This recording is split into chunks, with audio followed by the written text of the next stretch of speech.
بیٹیاں سب کے مقدر میں کہاں ہوتی ہیں، گر جو خدا کو جو پسند آئے وہاں ہوتی ہیں۔ دنیا کی سوچ اس دن ٹھیک ہو جائے گی جب لوگ مٹھائیاں بانٹ کر کہیں گے میرے گھر بیٹی ہوئی ہے۔ منت مانگ کر جن بیٹوں کو مانگتے ہیں والدین، آخر میں سہارا ان کو بیٹیاں دیتی ہیں۔ کچھ لوگ اپنی بہن بیٹیوں کے لیے تو دنیا کا ہر سکھ چاہتے ہیں، لیکن دوسروں کی بیٹیوں کو لا کر انہیں دنیا کا ہر دکھ دینا ان کا فرض ہوتا ہے۔ بیٹی وہ نعمت ہے کہ جب حضرت فاطمہ رضی اللہ تعالیٰ عنہ تشریف لاتی تھی تو اللہ کے محبوب بھی استقبال کو اٹھ کھڑے ہوتے تھے کہ میری بیٹی آئی ہے۔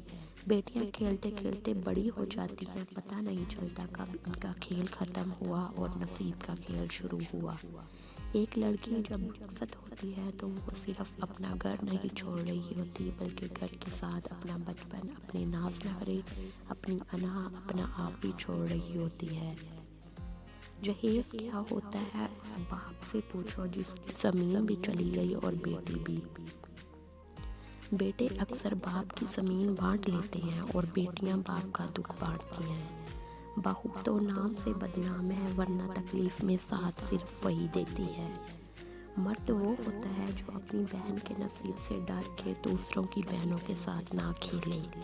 کسی کی بیٹی کی زندگی خراب کرنا ایک قرض ہے جو ایک نہ ایک دن آپ کی بیٹی کو ادا کرنا پڑتا ہے۔ لڑکی جب قبول ہے کہتی ہے تب دراصل وہ اپنا بچپن، اپنا گھر اور کچھ خوابوں کو خدا حافظ کہہ دیتی ہے۔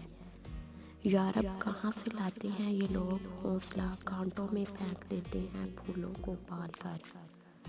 والدین اپنی بیٹی کو دنیا کی ہر چیز دیتا ہے، صرف جو نہیں دے سکتا وہ ہے نصیب۔ اللہ پاک بہنوں اور بیٹیوں کے نصیب اچھے کرے، آمین۔